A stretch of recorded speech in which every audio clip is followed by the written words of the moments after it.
Simpleng luya at kayo po ay mapapaisip kung paano mangyayari po yon, pero kung hindi nyo ito gagawin ay hindi nyo po ito malalaman. Ito po isa sa mga subok na napakaswerte, basta't ikaw po ay may 100% na paniniwala sa mga ganitong mga pamamaraan ay walang imposible mga bossing. Makakamit lahat nyo po ang inyo po mga pinapangarap, sabayan palalo ng sipag at tiyaga at pananalig sa mahal na Panginoon. Proven po ito mga bossing. Ganito po inyo pong gagawin mga bossing, kumuha po kayo ng luya. Kayo po'y humarap sa may silangan at positive lamang mula sa inyo pong puso ang siyang ibubuka ng inyo pong bibig at siya rin pong tinatakbo ng inyo pong isipan. Ito pa mga bossing ko yung makakatulong upang sa ganon, mas higit po kayo na maka-attract ng swerte mga bossing. Proven po ito mga bossing basta't may 100% kang paniniwala sa mga gantong mga pamamaraan mga bossing.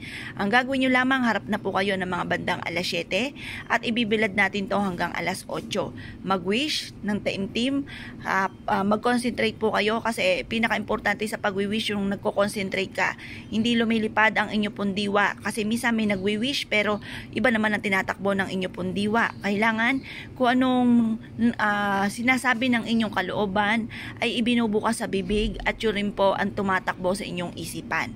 Ngayon pa mga bossing, mag-wish na po kayo. Halimbawa, walang gamit na sana, direct to the point mga bossing para magkatotoo ka agad. Sabihin niyo po dito, magkaroon ako ng bahay na malaki, yung matagal ko na pinapangarap, yung sabihin niyo na kung ano yung mga gusto po ninyo. Tapos sabihin niyo po, magkaroon ako ng negosyo na dito na ako yayaman, matupad lahat ang mga pinapangarap ko sa aking buong pamilya. Basta kung anong gusto po ninyo, i-wish niyo na po. Pagtapos niyo po mag-wish mga bossing ko, mas mainam na kayo po mga bossing ko, i-mindset nyo na nasimula na ito ng tagumpay po ninyo. Pagkatapos po niyan mga bossing ko, ibilad nyo ito sa sinag ng araw. Ngayon, kapag naibilad nyo na hanggang alas 8 ng umaga, ilagay nyo po siya sa inyo pong bag mga bossing. Or pwede rin naman kung maliit ang inyong luya, ilagay nyo sa inyo pong pitaka. Or kaya kung wala kang bag, wala kang pitaka, minsan may mga pagkakataong ganon, isiksik sa inyo pong bulsa. Magdala kayo ng ganito para hindi kayo kapitan ng mga negatibo. Kasi minsan, may mga kumapit na negatibo, hindi nyo nalalaman.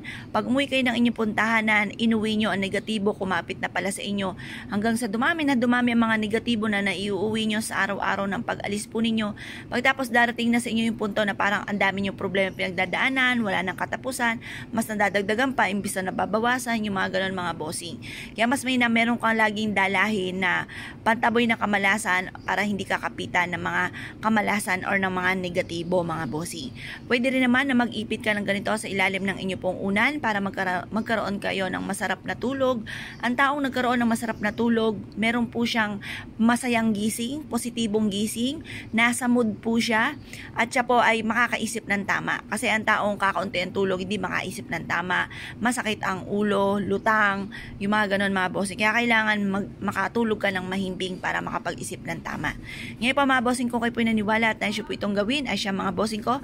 Good luck po, sige po lahat.